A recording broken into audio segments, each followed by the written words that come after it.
Good evening. Thank you everyone for inviting me. I'm Jenny Lamb. I currently serve as a San Francisco School Board member. And during my time on the school board since 2019, I've led with equity and compassion, passing policies that are student-centered, and ultimately, having the school district needs to be responsive and accountable to our students and our families.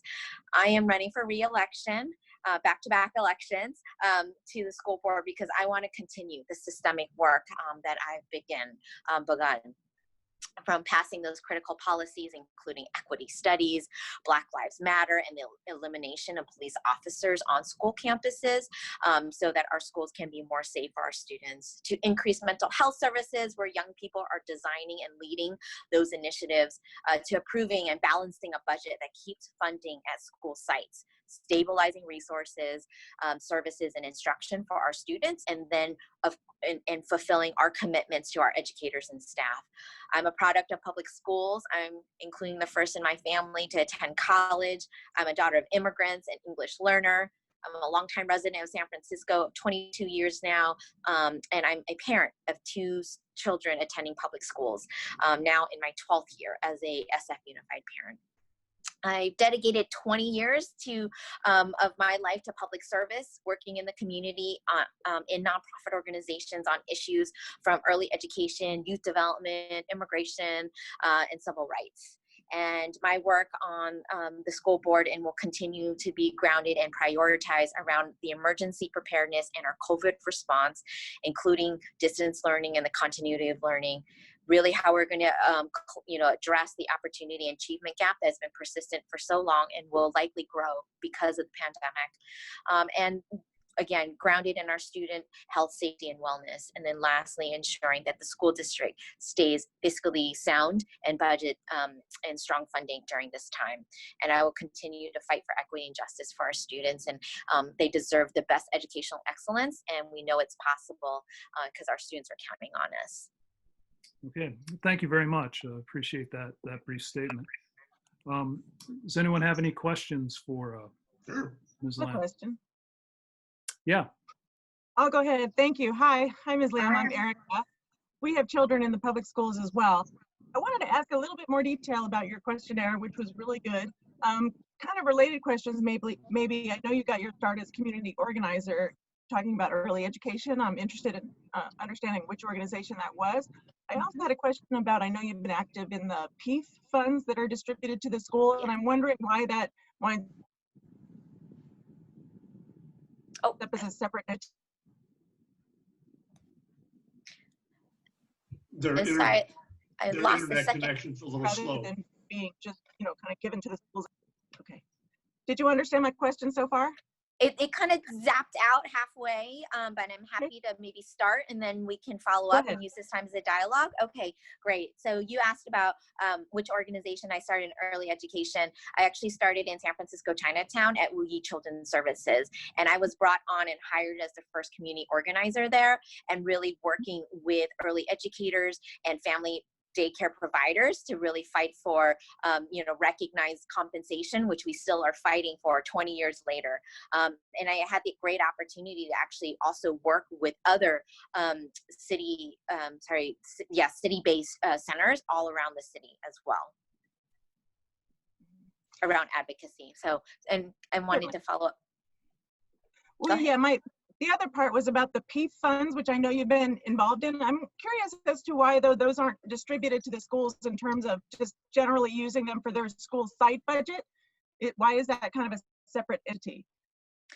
Yeah, so the Public Education Fund is part of the Children's Fund that just got renewed a few years ago.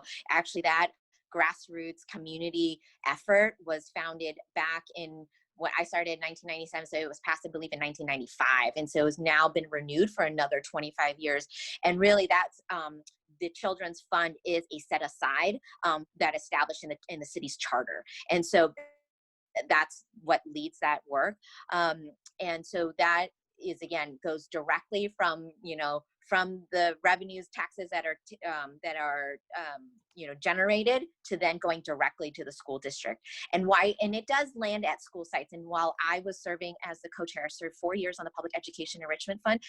During my time there, it was really important to us that we were explicit with our guidelines and our values, that it was going to be reaching students first. Because exactly to that point of how I've also led here now, I've been serving on the school board, we want those dollars to be reaching students. We want programs and services to reaching the students. And I think that's because of my background. I ran after school youth development mentoring programs, and I know firsthand what it means when you actually have the dollars that flow directly to school sites. So just to reiterate, when you ask about, can those dollars reach the sites? They do. And so, but it's true, it may vary. So for example, librarians, nurses, wellness centers, those do reach directly to the sites. And there's other programming as well, like arts education, to certain also interventions, academic supportive interventions that also reach to the sites through PEEF dollars. Okay, thank you. Okay, thanks. Any other questions? Yeah. Yes. Sorry that I came on late here. Can you guys hear me? Yes, Rich. Yeah. Hi. Yeah, I had some login issues. So and apologize for being a little late as well. Anyway, but and I'm sorry that I missed the interview. So my apologies if I'm asking a redundant question. But I'll ask another one if this one has already been answered. Having friends that I know that are resource specialists that that teach. That have students with special needs. That before the time of COVID, one that works in San Francisco, one that my friend of mine who works in San Lorenzo School District has an extraordinary amount of caseload increases in IEPs, from the beginning to the end of the, like they'll start out with 18 cases at the beginning of the year, and then by the end they'll have like 35 or 40. And in the case, this is dealing with someone who I used to actually, be with, and I would help her grade her papers. And you just from her regular classes, so she can do her IEP work. Now, in the time of COVID, do you have a prescribed plan to deal with what seems to be the regular problem of IEP caseloads? For resource specialists, teachers both in school and away from school. Yes, thank you for that question. Really appreciate it. And I just want to also acknowledge that what a struggle it has been for parents overall, right? Since we made the decision to close our schools, and it was necessary for, to keeping our students and families and our educators and staff safe and healthy. I just also want to name that particularly for our families and our students in special education, we need to do better. We absolutely have, need to do better in serving our students in special education, particularly in the time of COVID. And so I can also talk about what those look like now. So in the spring, every child in special education did receive phone calls and check-ins, both like from resource specialists, paraeducators, right, and teachers in general. And since the spring into the fall now, that is very intentional, work that needs to continue to happen. And again, just want to recognize that we, as we plan for a gradual and hybrid return when it's safe to do so, that our children in special education are going to be in that first cohort to returning. And it sounds like also that we're anticipating that the governor is going to be releasing some additional requirements or guidelines to bring back our special education students, because we absolutely cannot, fail them any further. And so I also want to talk a bit about funding, right? Because essentially we are required and we need to be providing the interventions and services for our special education students.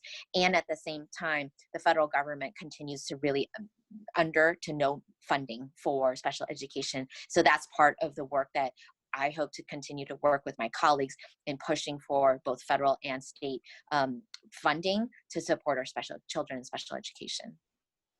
Okay. Thanks very much. Are we out of time, Mike? Yeah, we are out of time at this point, Barry. I'm sorry.